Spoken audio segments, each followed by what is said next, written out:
মৃত স্বজনদের জন্য সাজানো হয়েছে নানা উপহার, রুটি, ফল, মিষ্টি সহ রয়েছে প্রিয় সব খাবারই। বলিভিয়ার এল আলতো শহরে ডে অফ দ্য ডেড উপলক্ষে দেখা মিলল এমন চিত্রের।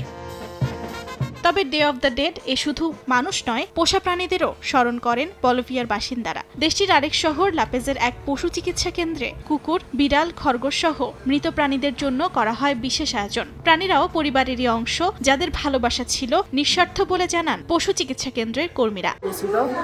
যারা মৃত্যুবরণ করেছে তাদেরকে স্মরণ করা হয় এই অনুষ্ঠানটিতে। কুকুর, বিড়াল, খরগোশ এমন অনেক প্রাণী আমরা হারিয়েছি যাদেরকে আমরা অনেক ভালোবাসতাম। তাই আমরা এখানে এসেছি তাদের জানাতে যে তারা এখনো আমাদের পরিবারের অবিচ্ছেদ্য অংশ। ডে অফ দ্য ডেড বা দিয়া দে লস মুয়ের্তোস মেক্সিকোর একটি ঐতিহ্যবাহী উৎসব, যা প্রতি বছর 1 ও 2 নভেম্বর পালন করা হয়। এই দিনটিতে মানুষ তাদের মৃত প্রিয়জনদের স্মরণ করে উদযাপন করে। এই উৎসব শুধু বলিভিয়াতেই নয়, যুক্তরাষ্ট্র, মেক্সিকো, গুয়েতেমালা ও লাতিন আমেরিকার অন্যান্য দেশেও পালিত হয়। অর্জিতা শেজিন, সময় সংবাদ।